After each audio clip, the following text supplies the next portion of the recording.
Chapter 1. Present-day dusk settles over the city. The world below is a blur of lights, movement, and noise. Yet up here, on top of Sujata's towering building, everything felt still, almost surreal.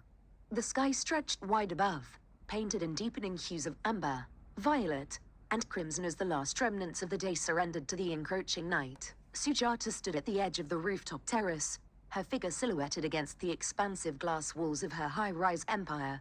Her reflection shimmered faintly in the glass, but she wasn't looking at herself.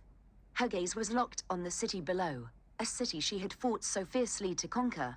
In one hand, she held a half-filled glass of wine, her fingers tracing the delicate rim absent-mindedly as if her mind were miles away. Dressed in a tailored, sharp modern outfit that spoke of power and sophistication, Sujata looked every bit the successful tycoon she had become.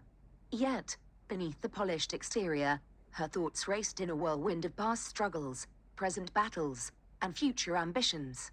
She exhaled slowly, the cool evening air biting against her skin, a silent reminder of where she was now, far from the girl who had once stood at the bottom of the ladder. To her right, Rohan leaned casually against the glass wall, his demeanor relaxed but observant. He was dressed impeccable, a tailored dark coat suit framing his broad shoulders.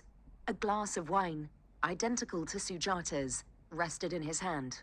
His fingers, more accustomed to the cold steel of business deals, traced the rim of the glass absent-mindedly.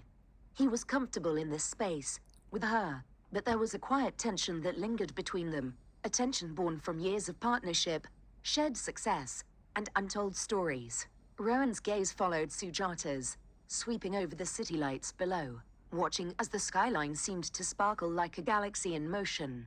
The city had changed so much, and so had they. Sujata, breaking the silence, her voice soft but laced with contemplation. Time flies so fast and so hard. Her words hung in the air like a thought she didn't quite finish, as if the weight of them could tip the balance between nostalgia and determination. Rohan shifted slightly, lifting his glass toward the vast cityscape, his expression thoughtful but lighter. He was the kind of man who moved with the times, adapting effortlessly, but even he couldn't deny the speed with which life had transformed. Rohan waving his glass toward the skyline, his voice carrying a hint of amusement. Yup, just look at the city, how fast things have changed. Sujata didn't respond immediately. Instead, she narrowed her eyes slightly, watching the endless stream of lights, cars, and buildings below. Her mind wasn't in the present. It was traveling back through the years of sleepless nights, endless battles, and sacrifices made along the way. For every shining tower of success, there was a foundation built on struggle, and Sujata knew the cost of every brick. Sujata, still staring out at the sprawling metropolis, her voice firmer now, filled with quiet resolve. There's still so much more I have to do. Her words carried weight, an unspoken promise to herself and perhaps a challenge to the world that had once tried to keep her down. The ambition in her voice was palpable, simmering beneath the surface of her calm demeanor. Rowan's eyes flicked toward her, catching the intensity in her words. He understood her drive better than anyone.